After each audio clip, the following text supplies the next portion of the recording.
നിങ്ങൾ ആലോചിച്ചിട്ടുണ്ടോ നമ്മുടെ ബ്രെയിൻ എന്തിനാണ് ഇത്രയും അനാവശ്യമായിട്ട് ഓവർ തിങ്ക് ചെയ്യുന്നതെന്ന്? പ്രശ്നമില്ലെങ്കിൽ പോലും ഇല്ലാത്ത പ്രശ്നങ്ങൾ ഓർത്തെടുത്ത് നമ്മുടെ തലച്ചോർ എന്തിനാണ് ഇത്ര പ്രശ്നങ്ങൾ ഉണ്ടാക്കുന്നതെന്ന് നിങ്ങൾ ആലോചിച്ചിട്ടുണ്ടോ? പറഞ്ഞു തരാം. നമ്മുടെ ബ്രെയിൻ ഒരു സർവൈവൽ മെഷീനാണ്. അത് ഫ്യൂച്ചർ പ്രഡിക്റ്റ് ചെയ്യും.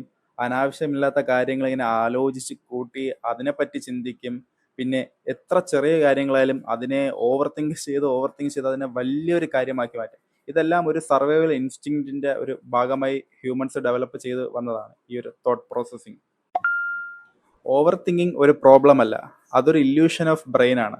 നമ്മൾ വിചാരിക്കും ഓവർ തിങ്കിങ് ചെയ്താൽ നമുക്ക് ഓവറായിട്ട് തിങ്ക് ചെയ്യുമ്പോൾ നല്ലൊരു ബെറ്റർ സൊല്യൂഷൻ കിട്ടുമെന്ന്. പക്ഷേ ഒരിക്കലുമല്ല. നമ്മൾ വീണ്ടും കൺഫ്യൂഷനിലേക്ക് പോകേണ്ട ചാൻസ് ആണ് കൂടുതൽ.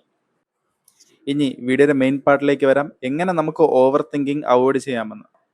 ഒന്നാമത്തെ മെയിൻ കാര്യം, നമ്മൾ തിങ്കിങ് ചെയ്യുന്ന ടൈം, അതായത് ഡിസിഷൻ മേക്കിങ്ങിന്റെ ടൈം വളരെ ചെറുതാക്കുക.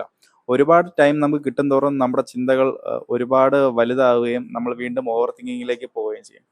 സെക്കൻഡ് തിങ് ഈസ് ഒരുപാട് ചോയ്സ്. നമ്മളെ മുന്നിൽ ഒരുപാട് ചോയ്സ് ഉണ്ടെങ്കിൽ നമ്മൾ ഒരുപാട് ഓവർ തിങ്കിങ് ചെയ്യും. So limit the number of choice. Third one is uncertainty. ചില കാര്യങ്ങൾ നമ്മുടെ കൺട്രോളല്ല, സോ നമ്മൾ അത് അക്സെപ്റ്റ് ചെയ്ത് മുന്നോട്ട് പോവുക.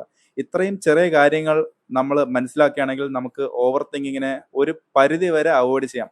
പിന്നെ ഞാൻ പറഞ്ഞതുപോലെ ബ്രെയിൻ എന്ന് പറയുന്ന ഒരു സർവൈവൽ മെഷീനാണ്. സോ നമുക്ക് ഓവർ തിങ്കിങ് ഉറപ്പായിട്ടും വരും. ബട്ട് നമ്മൾ എന്താണ്, അത് ഓവർ തിങ്കിങ് ആണെന്ന് മനസ്സിലാക്കി നമ്മൾ അതിനെ കൺട്രോൾ മാത്രം ചെയ്താൽ മതി. അപ്പോൾ വീഡിയോ ഇഷ്ടമായാൽ ചാനൽ സബ്സ്ക്രൈബ് ചെയ്യുക.